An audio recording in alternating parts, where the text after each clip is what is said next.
Politicians from across the British Isles met in Jersey on Friday for the 29th British-Irish Council Summit, with the ongoing Brexit negotiations one of the core topics discussed.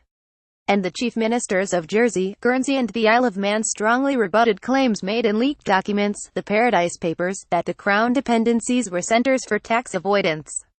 Robin Walker, UK Parliamentary UnderSecretary of State for exiting the European Union, said that he did not believe the allegations within the Paradise Papers would have a negative impact on how Jersey was represented by the UK government during Brexit negotiations.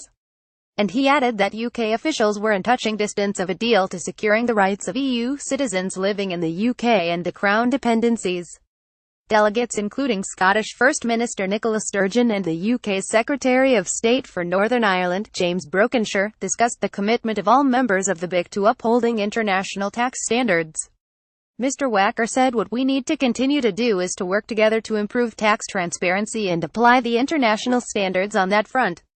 That is a process that each of the Crown Dependencies have been engaged with for a long time. The UK will absolutely continue to represent the interests of the Crown Dependencies during the negotiations." Mrs Sturgeon, meanwhile, said that it was important to remind people why it was important to pay taxes, as they paid for vital public services. She said, "My view is very clear and I think it is shared amongst all of us here. We must have rules and regulations that properly promote tax transparency but also operate to close down any tax loopholes that people are using in order to unfairly minimize the tax that they pay. I strongly believe that the approach to tax should not be that wealthy people should concentrate on how little they can get away with paying. People should pay what they are fairly due to pay, and that is the position that was reflected throughout the discussions." Meanwhile, Guernsey's Chief Minister, Gavin St Pier, and the Isle of Man Chief Minister, Quayle, both defended their jurisdiction's tax policies. The Isle of Man in particular has been strongly criticised for measures in place that allegedly allow people to dodge VAT on their private aircraft.